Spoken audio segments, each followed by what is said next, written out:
ओम श्री गणेशाय नमः। मेरे प्यारे माताओं और बहनों, स्वागत है आपका हमारे YouTube चैनल पर। इस वीडियो में हम आपके लिए लेकर आए हैं वट सावित्री व्रत की तिथि, शुभ मुहूर्त, पूजा विधि और वट सावित्री व्रत में कौन कौन से पूजन सामग्री चाहिए, इसके बारे में हमने आपको विस्तार से जानकारी दी है।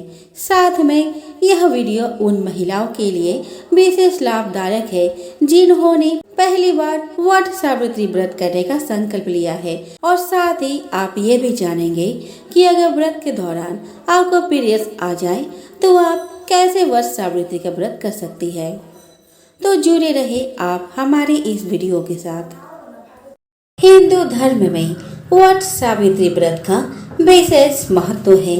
पंचांग के अनुसार हर साल ज्येष्ठ मास की अमावस्या तिथि को वट सावित्री व्रत रखा जाता है।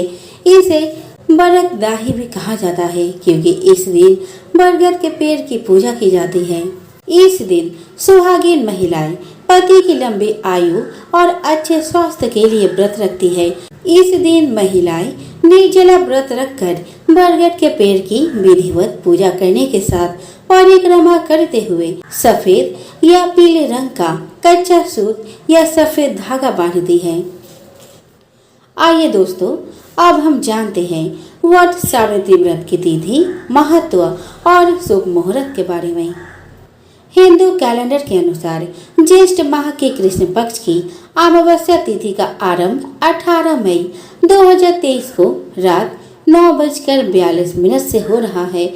इसके साथ ही इसकी समाप्ति 19 मई 2023 को रात 9:22 पर होगा। ऐसे में उदया तिथि के हिसाब से वट सावित्री अमावस्या व्रत 19 मई 2023 शुक्रवार को रखा जाएगा।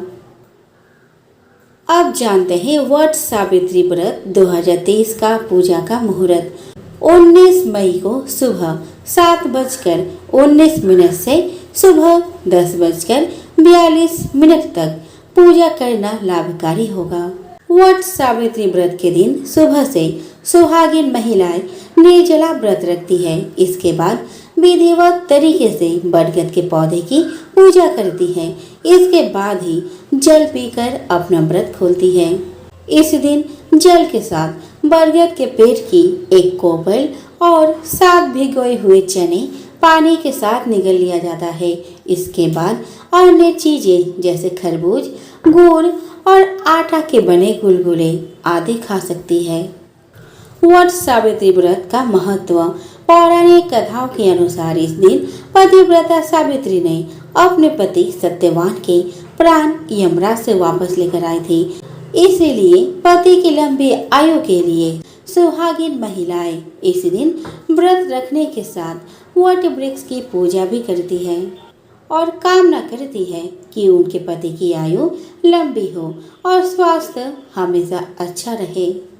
इस दिन बरगद के पेड़ की पूजा की जाती है। ऐसा माना जाता है कि बरगद में ब्रह्मा, विष्णु, महेश तीनों देव का वास होता है। बरगद की पूजा करने से कष्ट मुक्त और भय मुक्त रहने के साथ पति की आयु लंबी होती है। इन देवताओं के वास से सौभाग्य का आशीर्वाद प्राप्त होता है। इस दिन महिलाएं 16 श्रृंगार करके विधि विधान से पूजा करती हैं। अगर आप पहली बार वट सावित्री का व्रत रख रही हैं तो आपको कुछ नियमों को ध्यान रखना चाहिए। आइए जानते हैं, अगर आप पहली बार व्रत रख रही हैं तो आपको किन किन बातों का ध्यान रखना चाहिए। इन नियमों का पालन करने से आपकी सारी मनोकामनाएं पूरी होती हैं। इस व्रत में आपको कौन कौन सी पूजा की सामग्री चाहिए, आइए इसके बारे में जानते हैं। तो इस दिन पूजा सामग्री में कच्चा सूत, रोली, चंदन, अक्षत, फल, मिट्टी का दिया, भीगा चना, रोली, घर की बनी मिठाई और जल से भरा कलश और खरबूजे की जरूरत होगी। पूजा के दौरान बरगद के पेड़ की परिक्रमा की जाती है। आप इस विधि से पूजा करें। इस दिन सुबह उठकर स्नान करें, नए कपड़े पहने, 16 श्रृंगार करें, अपना सारा सामान टोकरी में रख ले। इसके बाद बरगद के पेड़ के पास आए, बरगद के पेड़ को रोली और चंदन का तिलक लगाए। कच्चे सूत को बरगद के पेड़ से बांधते हुए 7 बार परिक्रमा करे। बरगद के पेड़ पर फल, फूल और मिठाई अर्पित करे। धूप और दीप जलाए। अपने पति की लंबी उम्र की कामना करे। कलश के जल को अर्पित करे। व्रत की कथा सुने और पढ़े। इस दिन 11 भीगे हुए चने खाने और बरगद के फल खाने की परंपरा है। इन चनों को चबाया नहीं जाता, एक साथ निगलना होता है। इस चने को निगलकर व्रत का समापन होता है। अगर आपको वट सावित्री व्रत के दिन पीरियड्स हो जाए तो बाल धोए, पूजा के सामग्री को छुए नहीं, किसी अन्य महिला से अपने बदले पूजा करवाए। व्रत की कथा अलग बैठकर सुन ले। इस तरह आप पीरियड्स के दौरान सावित्री की पूजा कर सकते हैं।